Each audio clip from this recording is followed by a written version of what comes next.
ভাই আমি একটু গ্রামে আসছি, তো আমার একটু ইমার্জেন্সি কাজে আপনাকে কল দিছি। 1-2 মিনিট কথা বলবো, সময় আছে আপনার? আচ্ছা ভাই, আমার গ্রামের একটা ভাই আছে, উনি মালয়েশিয়াতে থেকে 12 বছর আগে অ্যাক্সিডেন্ট করছে। তো এখন উনি কোনো কারণে দেশে আসতে পারতেছে না, একদম অসুস্থ হয়ে মরার মতো অবস্থা। তো এখন ওনাকে একটু দেশে আইনা দেন না ভাই, যেমনি পারেন। আর ওই যে মানে পাসওয়ার্ড নাম্বার দিতে বলো, আমি পাসপোর্ট ছাড়তে ছিল, পাসপোর্ট বলে এখন পাসপোর্টটা সহ নাকি হারাই ফেলছে, বুঝছেন? তাহলে ট্রাভেল ওয়ালেট লাগবে আর কি। তাহলে তার ফোন নাম্বারটা দাও, আমি একটা ফোন নাম্বার দেবো। বসের ফোন নাম্বার দেওয়া যাবে। এখন উনি কিন্তু কোমায় আছে এক রকমের, বুঝছেন, কোমা। না, তাহলে তার পক্ষে যোগাযোগ করতে ওরা এই কোয়েশনের মধ্যে একটা লোকের নাম্বার দাও। মানে ওনার পক্ষে যোগাযোগ করবে। হ্যাঁ, বসের নাম্বার আছে, সমস্যা আচ্ছা, ওর বসের নাম্বার আছে, বুঝছেন, বসের নাম্বার আছে। বাংলাদেশি কারণ আমি পরিচিত তোমাদের। আচ্ছা, এখানে কি ওনার পক্ষে বাংলাদেশের ওখানে কথা বলবে এরকম কেউ আছে? হ্যাঁ, এরকম তো আমি ছাড়া তো আর কেউ না না, নেই। মালয়েশিয়াতে আছে এরকম? মানুষই আছে, ভাইয়ের বসে আছে।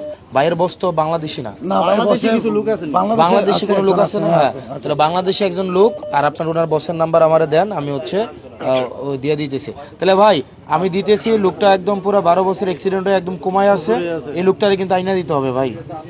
ঠিক আছে, তাহলে আমি এই গ্রামবাসী সবার সামনে কথা দিয়ে যেতেছি। হ্যাঁ হ্যাঁ, ঠিক আছে, ঠিক আছে। আচ্ছা, আমার সাথে ম্যাজিস্ট্রেট সারোয়ার আছে। উনি ওই যে ম্যাজিস্ট্রেট সারোয়ার তো আপনারা সবাই চেনেন, এখন সিলেটের ডিসি।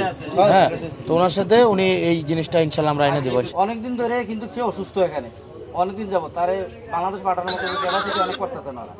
আমরা অনেক তার ওয়াইফেও পাঠাইছি, দেখা করেছি, কিন্তু বাংলাদেশে আনার মতো তার এরকম কোনো ফেসিলিটি পাচ্ছে না এখানে। তারা এমন হলো মৃত্যু সজ্জা করে এখন লড়তে আছে এভাবে।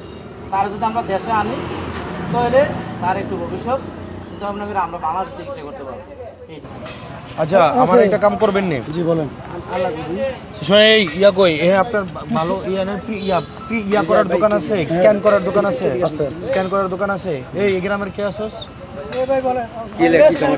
এই সামনে দিয়ে তুমি একটা কাজ করো, এই সবগুলা কাগজ স্ক্যান করে একটা পিডিএফ বানাবা।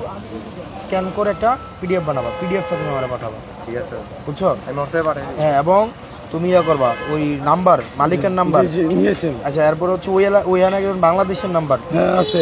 ওই দুইটা সহ তুমি আমাকে ওনার সাথে এখন সিঞ্জিরা লয়ে যাও, সাথে যাও, স্ক্যান করো, পিডিএফ বানাও, দুইটা নাম্বার সহ আমারে আধা ঘন্টার মধ্যে দিয়ে দাও। আচ্ছা, আমি যে আমি আসতেছি। হ্যাঁ, আর আপনি আসেন।